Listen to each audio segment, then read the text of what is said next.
हाय, good morning. कैसे हैं आप सभी? आशा करते हैं आप सभी स्वस्थ होंगे। तो अपना एसएससी जीडी सीरीज का आज चौथा क्लास है। चलिए शुरू करते हैं पहले प्रश्न के साथ। हम लोग एसएससी जीडी का प्रीवियस ईयर क्वेश्चन कर रहे हैं। जितना भी पीछे के एग्जामों में पूछा हुआ है नए पैटर्न पर आधारित, उन सभी क्वेश्चनों को हम लोग देख रहे हैं और सॉल्व कर रहे हैं।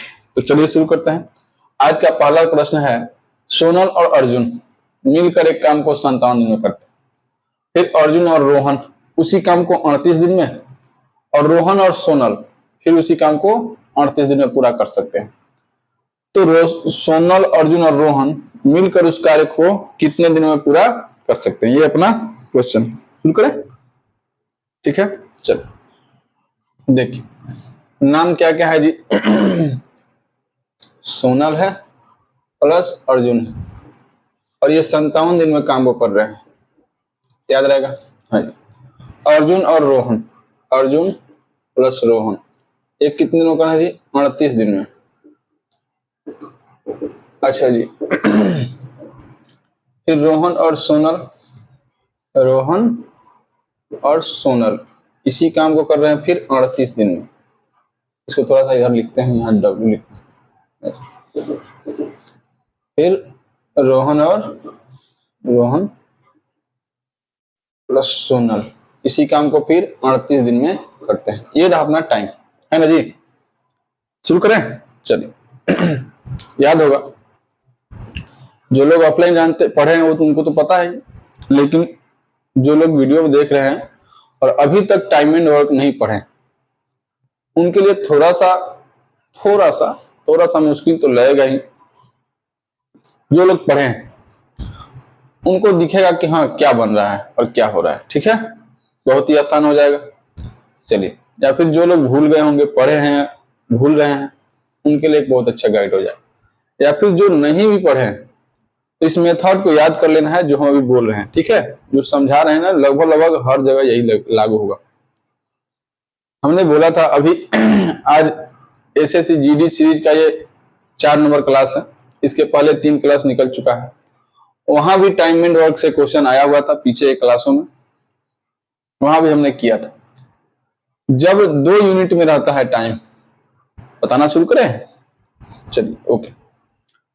जब यूनिट 2 होता है, 2 यूनिट में टाइम दिया रहता है, तो रिवर्स रेशियो कर देंगे, दोनों यूनिट का इफिशियंसी निकल जाता है। लेकिन जब 3 यूनिट में दिया रहे उस समय मुश्किल हो जाता है थोड़ा। अब यहां पर W निकालने के लिए, यानी कि टोटल वर्क निकालने के लिए हमको क्या करना पड़ता है?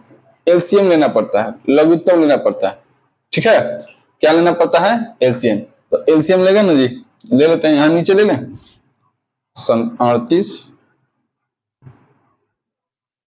38 और 57 का एलसीएम लेना है। 38 के पहरा में 38 है, ये तो कट गया। 19 से कट जाएगा, 19 दूनी 38, 19 तिया 57। ठीक है, अब ये देखिए 3 दूनी का 6 और 19 में 6 से 19 के 114। ये रहा अपना W। ठीक है, चलिए आगे देखते हैं। तो ये तो थोड़ा सा साइड का काम है, उसमें का काम है नहीं। अब देखिए टाइम ये हो गया, इफिशियंसी निकल जाएगा यहां से। अब 57 से 114 में भाग देंगे, करेंगे जी, कितना आएगा? 2 हो जाएगा। और 38 से जब भाग देंगे तो कितना हो जाएगा? 3 हो जाएगा, और यहाँ भी 3 हो जाएगा। अब देखिए एक चीज समझिए, यहाँ समझने वाली बात यह है कि S प्लस A का इफिशियंसी 2 आया है। अकेले S का इफिशियंसी 2 नहीं है, S के साथ साथ A भी है, तब जाकर उसके पास 2 क्षमता है। इफिशियंसी का मतलब दक्षता, यानी कार्य करने की दर। इसका मतलब हुआ कि एक दिन में 2 काम कर रहा है, तो 57 दिन काम किया। जब एक दिन में 2 काम, तो 57 दिन काम होगा, तो 114 काम हो जाएगा। समझ में आया? फिर यहाँ पर A और R है। A तो यहाँ पर भी था और यहाँ भी आ गया, तो यहाँ 3 हो गया। तो यहाँ जो था A, इतना कम करना पड़ेगा जी। कैसे पता चलेगा? अब देखिए इन तीनों का अलग अलग इफिशियंसी चेक करने के लिए हम क्या करते हैं, इन सबको जोड़ देते हैं। S plus A plus R और प्लस आर प्लस एस कितना आ जाएगा जी, 2 3 और 3। यहां से यहां तक के लिए 2 है, फिर यहां से यहां तक के लिए 3 है, और फिर यहां से यहां तक के लिए 3 है। इधर जोड़ेंगे तो 2 गो एस है, 2 गो ए है, 2 गो आर है, तो 2 कॉमन कर लेंगे तो क्या बचेगा, S plus A plus R, है ना जी। और यही पूछा भी है। अब देखिए इधर 3 3 6 2 8, ये कट जाएगा ना जी बराबर के दूसरे तरफ से। हाँ जी, तो S plus A plus R equal to कितना आ गया, 4। अब देखिए क्वेश्चन पूछा है कि सोनल यानी कि एस, अर्जुन यानी कि ए और रोहन यानी कि आर, ये तीनों मिलकर इसी काम को कितने दिन में पूरा करेंगे। बाबू 114 को वर्क है ना जी, और तीनों का क्षमता 4 आ गया, यही हमारा आंसर हो गया। ये कटेगा कटेगा जी, काट लीजिए 4 से, 4 दूनी का 8, हाँ जी 4 दूनी का 8, 3 बच गया ना जी, 4 8 है 32, 2 बच गया, 4 5 20, 28.5। ऑप्शन चेक कीजिए, ए 26, बी 24, सी, हाँ जी सी 28.5, ये आपका आंसर। इसको नोट कीजिए, फिर अगला क्वेश्चन लेते हैं। चलिए अगला क्वेश्चन है कि 120 मीटर लंबी एक रेलगाड़ी की लंबाई दिया हुआ है 120 और 60 किलोमीटर प्रति घंटा की चाल से चलते हुए एक पुल को, अब पुल का तो चाल होता नहीं है, यानी जो 60 किलोमीटर प्रति घंटा दिया हुआ है वो रेलगाड़ी का ही चाल है, यानी कि 120 मीटर लंबी रेलगाड़ी है और 60 किलोमीटर प्रति घंटा की चाल से वो जा रही है। एक पुलिया है, उस पुलिया को 18 सेकंड में पार कर गई। पुलिया का तो लंबाई होता है ना जी, पुलिया तो लंबा होता है, तो लंबाई टीडीएस में रेलगाड़ी में बताया जाता है कि हमेशा लंबाई जुड़ जाता है, वो चाहे ट्रेन का लंबाई दूसरे ट्रेन के साथ हो या किसी पुलिया का लंबाई किसी ब्रिज का लंबाई या फिर सुरंग का लंबाई, ठीक है, तो हमेशा लंबाई जुड़ जाता है। तो यहाँ पर एक रेलगाड़ी की लंबाई क्या है 120 मीटर, तो पुलिया का लंबाई कुछ ना कुछ तो होगा, पुलिया का लंबाई कुछ ना कुछ होगा, उसको मान लेते हैं कि हम एल मीटर है। कितना मान लिया, एल मीटर, ये हो गया अपना लंबाई। अब एक बात बताइए, यहाँ भी एम है, यहाँ भी मीटर है, यहाँ भी मीटर है, तो 120 प्लस एल नहीं हो जाएगा, मीटर कॉमन कर लिया हमने, कोई दिक्कत है, कोई दिक्कत नहीं। अच्छा चाल कितना दिया हुआ है जी, चाल दिया हुआ है 60 किलोमीटर प्रति घंटा, 60 किलोमीटर प्रति घंटा। एक बात बताइए, किलोमीटर प्रति घंटा में है और ऊपर जो है दूरी जो है मीटर में है, तो यूनिट तो चेंज करना पड़ेगा, इकाई चेंज करना पड़ेगा। यहाँ पर किलोमीटर प्रति घंटा है, अब इसको मीटर प्रति सेकंड में चेंज करना होगा। किलोमीटर प्रति घंटा बड़ा यूनिट है, किलोमीटर प्रति घंटा मीटर प्रति सेकंड से बड़ा यूनिट है।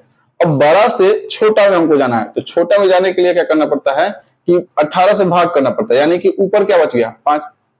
अच्छा ये 5/18 वाला कंसेप्ट जो है बहुत मजेदार है, 5/18 इसको कभी प्रूव कर देंगे, अभी थोड़ा सा दिक्कत हो जाएगा, टाइम बहुत कम है ना जी। इसको प्रूव किया जाता है कि प्रति घंटा, यानी कि 1 घंटा में 3600 सेकेंड होता है और 1 किलोमीटर में 1000 मीटर होता है।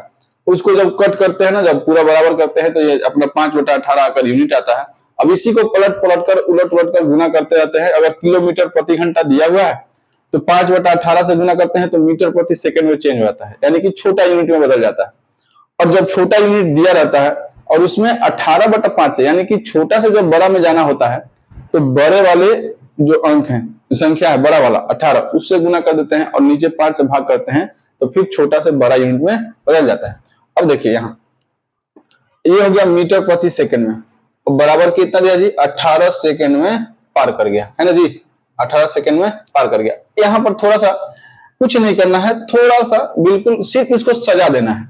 अगर सजा दिया आपने तो बहुत कम समय में इसका आंसर आएगा। देखिए 120 प्लस एल, है ना जी, यह है मीटर में, कोई दिक्कत नहीं है। फिर यहाँ पर 60 गुने में 5। अच्छा जो बटा में है तो एबीसी जब बटा में होता है नीचे से ऊपर चला जाएगा ना जी, यहाँ ऊपर में मीटर है, कोई दिक्कत है, कोई दिक्कत नहीं, लेकिन यहाँ नीचे में 18 है तो ऊपर में चल जाएगा ना 18, और सेकंड भी नीचे में तो कहां चल जाएगा, ऊपर में चल जाएगा। अब बराबर में कितना दिया हुआ है 18 सेकंड दिया हुआ है।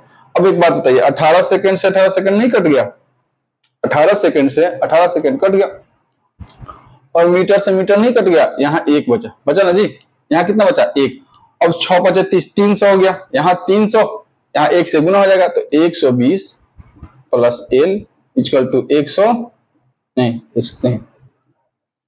6 5 30, 300, 300 गुने 1 यानी कि 300 हो गया। अब एल का मान निकालना है ना जी, तो एल इक्वल टू क्या हो जाएगा, ये 120 इधर आगे घटेगा तो 300 में से 120 जाएगा, कितना बचेगा 180। ये अपना पुलिया का लंबाई हो गया आंसर। पुलिया का लंबाई कितना हो गया 180 मीटर। क्या किया हमने, फिर से समझाते हैं एक बार। रेलगाड़ी की लंबाई है और कुछ ना कुछ पुलिया का लंबाई तो होगा ना जी, उसको जोड़ दिया और उसी के चाल से, रेलगाड़ी के चाल से उस लंबाई को पार कराया हमने, ठीक है। रेलगाड़ी के चाल से उस लंबाई को पार कराया।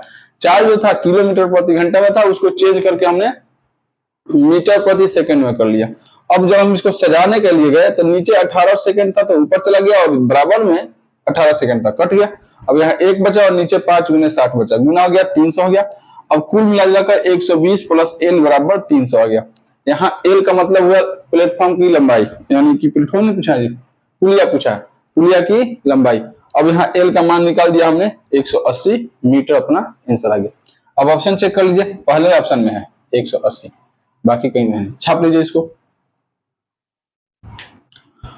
अगला क्वेश्चन है, एक टेबल फैन 2827.06 रुपया में यानी 2827 रुपया और 6 पैसा में बेचने पर इसे 2230 रुपये में बेचने पर होने वाली हानि से 14% अधिक लाभ मिलता है। इसका मतलब हुआ कि जो 2230 दिया हुआ है, 2230 क्या दिया हुआ है, एसपी दिया हुआ है। क्या दिया हुआ है, एसपी कितना 2230 रुपया। अच्छा जी, और ये जो दिया हुआ है 2827.06 ये भी क्या दिया हुआ है, एसपी दिया हुआ है, यानी कि 2827.06। कहने का मतलब यह है कि 2 एसपी दिया हुआ है, किसी वस्तु को बेचने पर 2827 रुपये में बेचने पर, 2827.06 रुपये में बेचने पर उसको लाभ हो रहा है, ठीक है, और 2230 रुपये में बेचने पर हानि हो रहा है। इस क्वेश्चन को, ये जो क्वेश्चन है ना, अच्छे लोगों को दे दीजिए, एग्जाम में बनाएंगे और टाइम इतना अधिक स्पेंड कर देंगे क्योंकि इसमें कैलकुलेशन बहुत ज्यादा होने वाला है। अभी आप देखेंगे बिना कैलकुलेशन किए इसमें कोई गुंजाइश नहीं है। और अभी कुछ दिन पहले हम लोगों ने कैलकुलेशन का सीरीज चलाया, जहां पर गुना अलग अलग तरीके से, अलग अलग वैरायटी का गुना सीखा हमने और सिखाया भी। तो वहां पर आपने, अगर आप वहां से देखते हैं तो आपको इस क्वेश्चन को करने के लिए बहुत मदद मिलेगा वहां से, क्योंकि वहां गुना सिखाया हमने, 2 अंक का गुना, 3 अंक का गुना, 4 अंक का गुना, मिसलेनियस में गुना, 100 के नजदीक में गुना, 1000 के नजदीक में गुना, अलग अलग प्रकार से, जब इकाई का अंक समान हो, दहाई का अंक समान हो, ऐसे ऐसे प्रकार से गुना सिखाया। और यहाँ पर वही काम आने वाला है। अगर कोई बोले कि हाँ बिना इसको कैलकुलेशन किए स्किप करके बना सकते हैं, कोई मेथड लगा लीजिए, दुनिया का कोई भी मेथड लगा लीजिए, गुना तो करना होगा, भाग तो करना होगा, और गुना और भाग यही तो कैलकुलेशन है। और जब हम उसको पढ़ा रहे थे तो लोग बहुत कमेंट भी 2-4 लोगों ने किया कि सर चैप्टर शुरू कर दीजिए, चैप्टर शुरू कर दीजिए, कैलकुलेशन बहुत ज्यादा हो गया। तो अभी देखने को मिलेगा, समझिए इसको। देखिए, एक टेबल को बेचा है 2827.06 रुपया में, उसको लाभ हुआ है। क्या हुआ है, लाभ। एक बात बताए, थोड़ा सा अभी कंसेप्ट दिखाते हैं, ठीक है। इसको करने से पहले थोड़ा सा कंसेप्ट देख लेते हैं, लाभ का कंसेप्ट क्या है। लाभ, अच्छा जी, एगो एसपी होता है, एगो सीपी होता है। अगर कोई वस्तु 10 रुपया में खरीदा गया, अगर कोई वस्तु 10 रुपया में खरीदा गया और 12 रुपया में बेच दिया गया, 12 रुपया में बेच दिया गया, इसको लाभ होगा ना जी, 2 रुपया का लाभ हो जाएगा, है ना जी। क्या हो जाएगा, 2 रुपया का लाभ हो जाएगा। लेकिन वही वस्तु 10 रुपया खरीद कर 8 रुपया में बेच दिया जाए, 10 रुपया का खरीद कर 8 रुपया में बेच दिया जाए, यहाँ क्या हो जाएगा जी, 2 रुपया का हानि हो जाएगा, होगा ना जी, 2 रुपया का हानि हो जाएगा। यही कंसेप्ट है यहाँ पर, यही कंसेप्ट यहाँ पर काम करने वाला है। आइए देखिए, शुरू करते हैं, ठीक है। चलिए, थोड़ा सा टफ है एक क्वेश्चन। आइए, हमने क्या बोला, यहाँ लाभ हुआ है। क्या हुआ है, लाभ। क्वेश्चन में दिया हुआ है कि यहाँ लाभ हुआ है। लाभ कब होता है जी, जब सीपी से अधिक, यानी कि जितना क्रय मूल्य है, क्रय मूल्य से अधिक मूल्य पर बेचने पर लाभ होता है। क्रय मूल्य कम, सीपी लिखते हैं, क्या लिखते हैं, सीपी, और सीपी से अधिक है ना जी, सीपी से अधिक है, यानी कि सीपी प्लस, ठीक ना, सीपी प्लस एक्स जब होता है तब जाकर क्या होता है, लाभ होता है ना जी। अच्छा यहाँ ये सब दिखाने का क्या मतलब, क्वेश्चन करते हैं। चलिए यहाँ लाभ हुआ है, क्या हुआ है, लाभ। इसका मतलब कि एसपी जो है, जो बेचा गया है वो क्रय मूल्य से अधिक मूल्य पर बेचा गया है, यानी कि एसपी जो है बड़ा है, एसपी बड़ा है। तो 2827.06 में से अगर हम सीपी घटा दें, यदि हम सीपी घटा दें तो क्या मिलेगा हमको, कितना रुपया लाभ हुआ हमको मिल जाएगा। यहाँ लाभ ही तो हुआ है, लाभ मिल गया। अच्छा जी, और यहाँ पर देखिए हानि हो गया। हानि कब होता है, जब क्रय मूल्य से कम में बेचा जाए, यानी कि 10 रुपए का सामान हो 9 रुपए में बेच दिया जाए, यानी कि क्रय मूल्य अधिक है और विक्रय मूल्य यानी कि एसपी क्या हो गया, कम हो गया। यहाँ वही हुआ है, सीपी अधिक है और एसपी कम हो गया, 2230 हो गया, है ना जी। ये है अपना कहानी।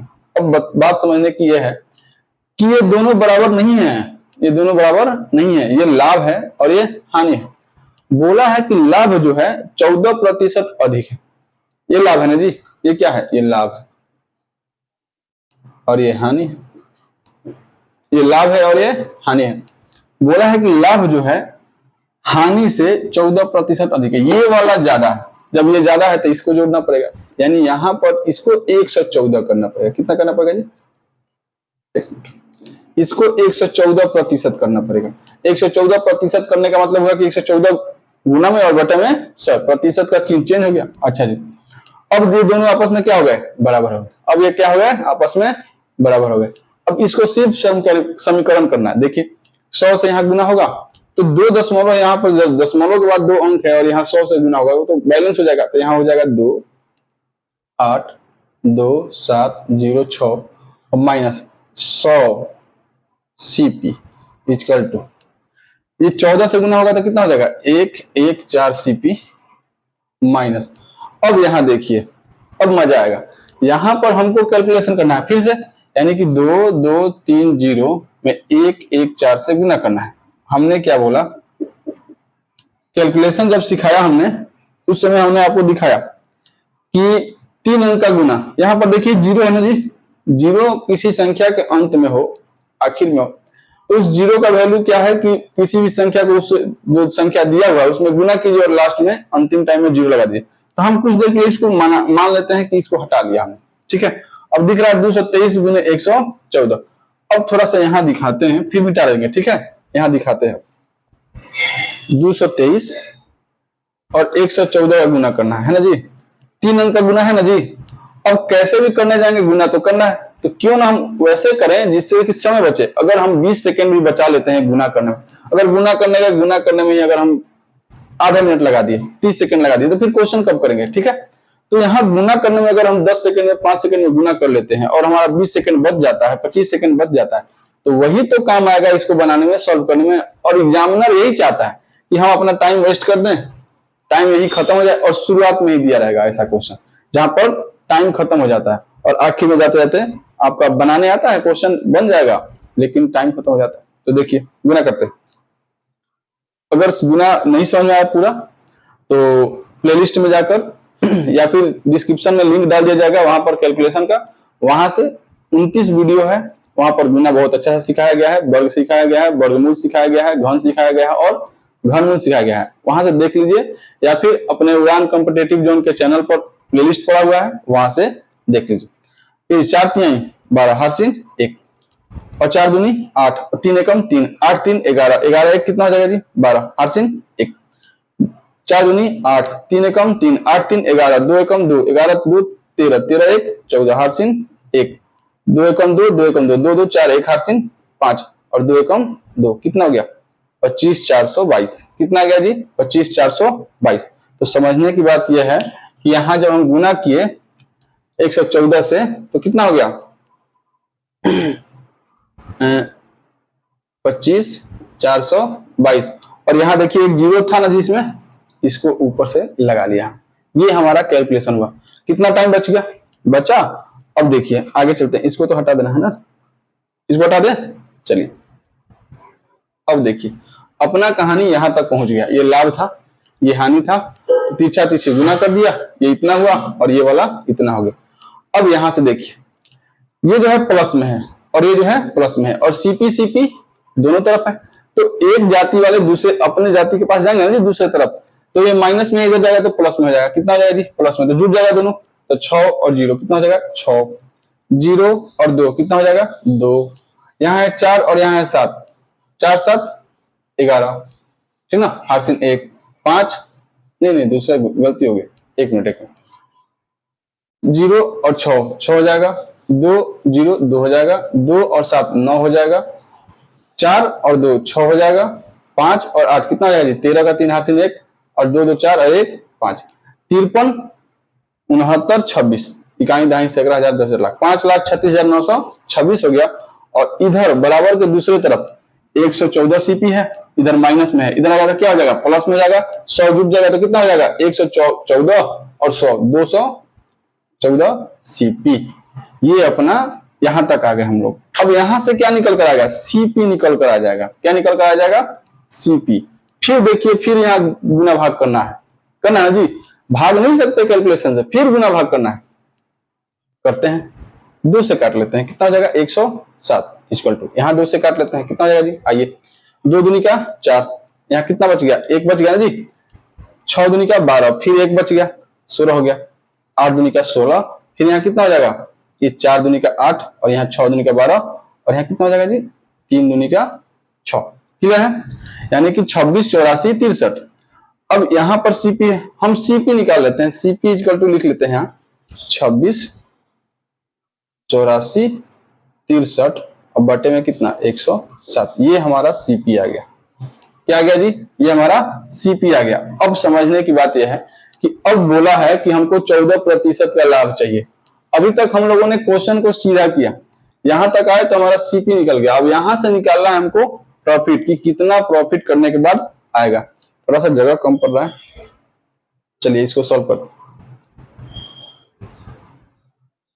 हाँ जी ठीक है करें आगे। अब सीपी में 14% बढ़ा देंगे तो कितना हो जाएगा 114% हो जाएगा, क्योंकि सीपी हमेशा कितना होता है, यानी क्रय मूल्य, सीपी बोलने का मतलब हुआ क्रय मूल्य, क्रय मूल्य हमेशा 100% होता है, ठीक है हाँ ना, ठीक हुआ। क्रय मूल्य हमेशा 100% होता है, बोला ना।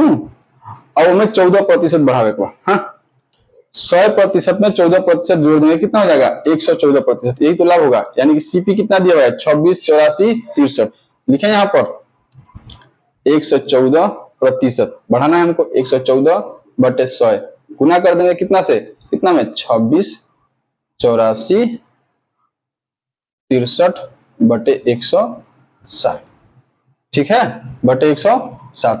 अब देखिए फिर यहाँ पर एक बीमारी है, फिर यहाँ गुना करना है और फिर भाग भी करना है। तो चलिए भाग करते हैं, पहले भाग कर लेते हैं और नीचे 100 है, गुना कर लेंगे आसान हो जाएगा, ठीक है चलिए कर लेते हैं।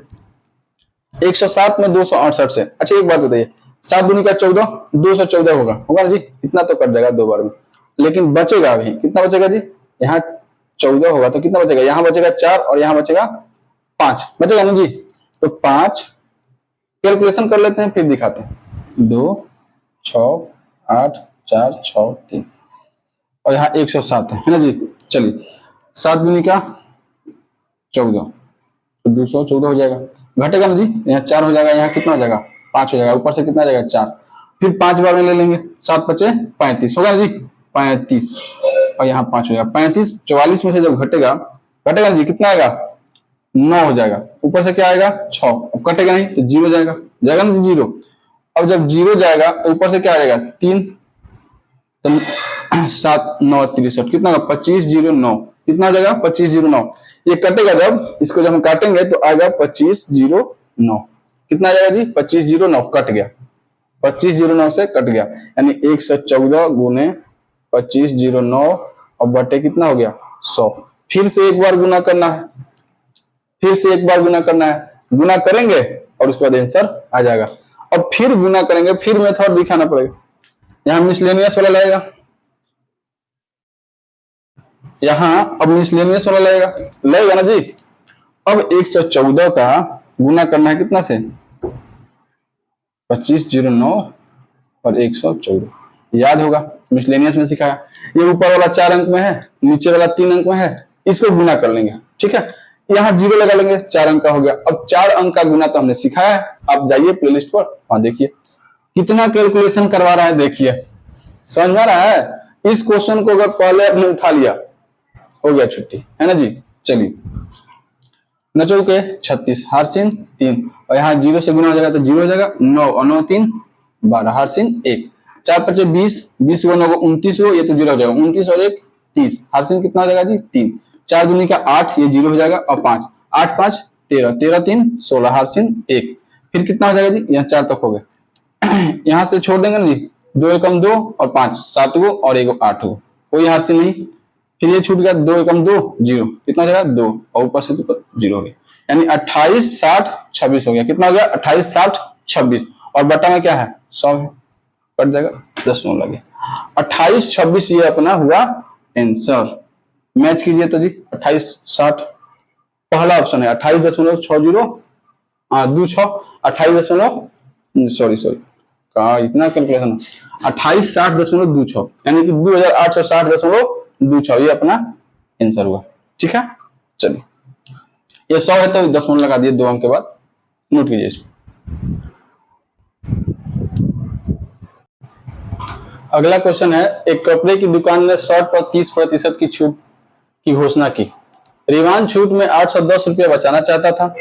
ऐसा करने के लिए उसे कितनी शर्ट खरीदनी चाहिए यदि प्रत्येक शर्ट का अंकित मूल्य 540 रुपया है। अच्छा, यहाँ ऑप्शन ही छूट गए, ऑप्शन डाले थे पहले, काटेंगे। Option number A 5, B 8, C 4, D 6।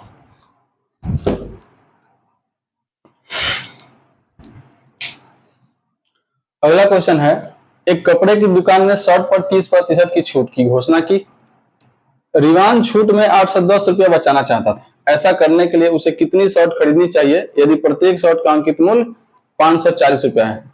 MP कितना दिया हुआ है जी, अंकित मूल्य कितना दिया हुआ है 540, यानी कि अंकित मूल्य 540, और छूट जो होता है, डिस्काउंट जो मिलता है अंकित मूल्य पर मिलता है।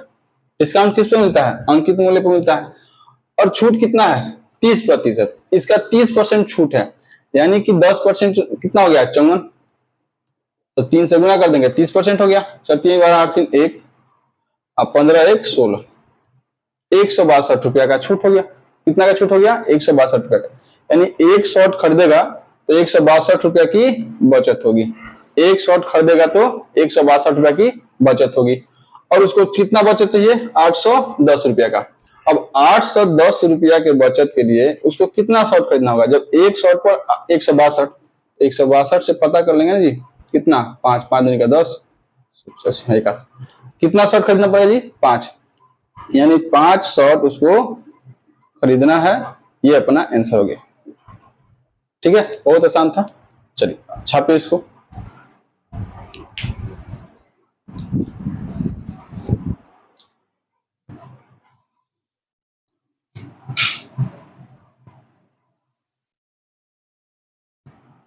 हाँ जी। अगला क्वेश्चन है, एक दुकानदार 12% के लाभ पर सामान बेचता है और वास्तविक वजन से 15% कम वजन का उपयोग करता है ना जी। 15% कम सामान देता है, और तब उसका कुल प्रतिशत लाभ ज्ञात करना है। चलिए जी देखते हैं। एक दुकानदार 12% का लाभ, 12% लाभ पर सामान बेचता है, यानी कि जो भी वो बेचता है एसपी उसका कितना है 112% है ना जी। 12% के लाभ पर, यानी कितना बेचता है 112% में बेचता है। कोई सामान है, वजन करता है 15% कम। हम मानते हैं 1 केजी में कितना ग्राम होता है जी, 1 ग्राम होता है। 1 किलो यानी कि 1 किलो। 1 केजी में कितना ग्राम होता है 1000 ग्राम होता है। अब क्या करता है कि वो 15% कम देता है, 15% कम देता है। एक बात बताइए, ऐसे नहीं करते, ये तो आसान है।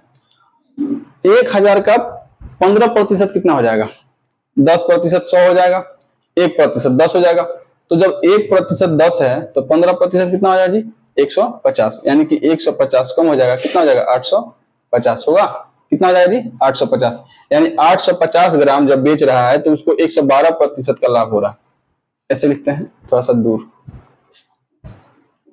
850 ग्राम बेचने पर 112% यानी कि 12% का लाभ हो रहा है।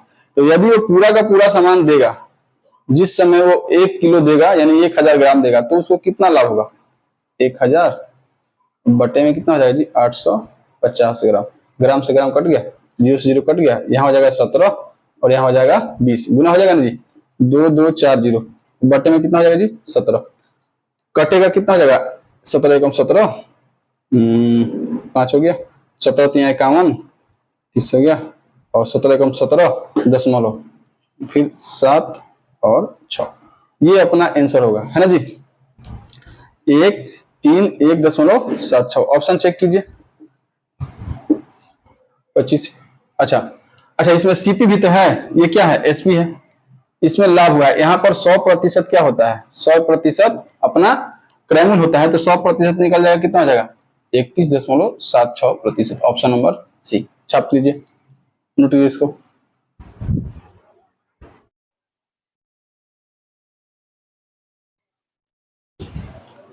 चलिए आज इतना ही रहने देते हैं, फिर मिलेंगे हम लोग अगली क्लास में, तब तक के लिए धन्यवाद।